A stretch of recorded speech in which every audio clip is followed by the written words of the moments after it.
Hi everyone, it's Tarnished Treasures and welcome back. And if you are new, I'm so glad that you are here and I hope that you stick around and subscribe. I love to share my thrift finds and how I decorate my house and how I use them to just make the space beautiful or actually practical things.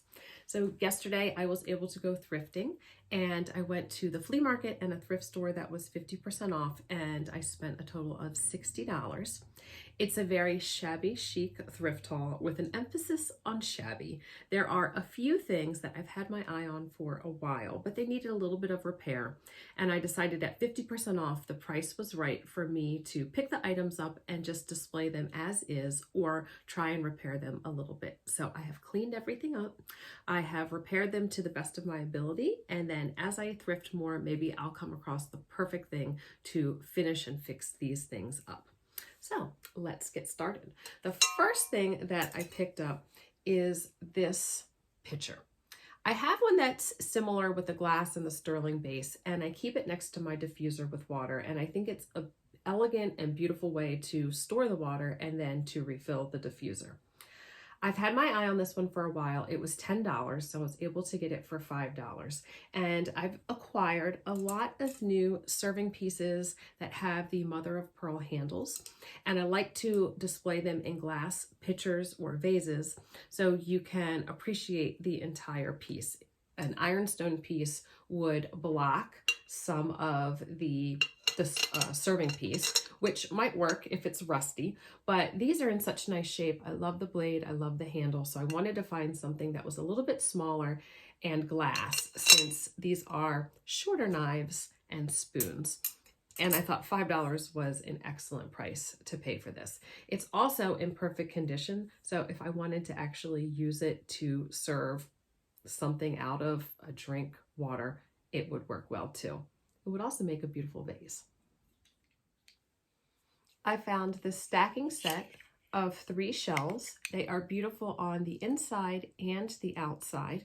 And I have an idea for these for Christmas time, but that's a while away. So in the meanwhile, these would be really pretty sitting out with some jewelry or something special displayed in them. As you can see, I like to collect vintage clothing and accessories. I have the dress form that I love to dress up all year long. And recently, Sally has told me about 2 magazines. The first, I've done a few flip throughs that you've seen. That's the Loving Brocante magazine. And the other one is called Jeanne d'Arc Living. And I feel like this piece that I found is inspired from those magazines and also for my quest to find vintage, we'll say circus costumes or performer costumes. So this might have been a belt that somebody wore every day, or maybe it was for a performer. And it is definitely in a little bit of disrepair, but not terrible for its age. I just think it's beautiful. I love the silver since I have a lot of different metals in here. I think that this darker silver would work well. I can envision this on the dress form or hanging from a hook, but I could also see it under a cloche with other things. I feel like that would be very inspired from the magazine. So I'm so happy that I picked this up. I love to collect vanity jars, and I already had this one. You can see that it's monogrammed and it has this beautiful design on it.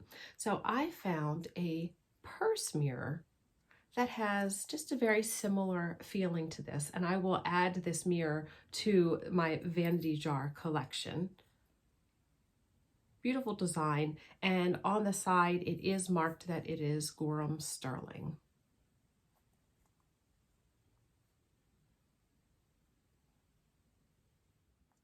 I purchased this jar at the same store and it did not have a lid.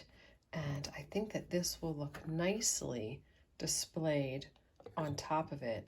And it might move a little bit, but there's enough of a lip and it's not too small that I have a nice little set now. I don't like my videos to get too long, so I'm definitely going to break this into 2 parts. I've picked up a few hairpins within the past, I'd say month, and they've worked out really well. You can cut them short and they work perfectly in doll's hair. Again, this will just be something really pretty to just add to a little box to display, or you could cut them, glue them and embellish them onto other things. So I found a square, and then I found this little spray that kind of looks like flowers. I don't know how you would tell if something was an older hairpin from the 50s versus the 80s or the 90s, but if it's rhinestone, I like it. And then I found these two pieces that are a bit of a mystery, and then I just figured it out. So they look like this. They didn't look like they were adjustable. My daughter could not get her hand through it, so I thought, well, it's not a child's bracelet.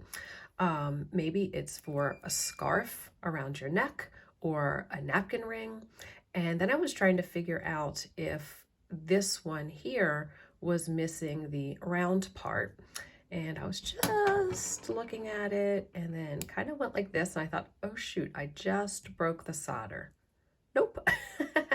They must be bangle bracelets, and then somehow they just got twisted together like that. So this one has the two squares and the circle, and this one just has a rectangle on each side. So maybe they're just meant to go together, but I think that those are so pretty.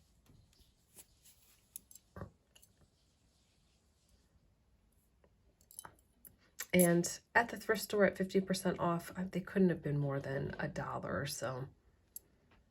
So I hope you enjoyed seeing my newest finds, and stop back. I will have part 2 up very shortly.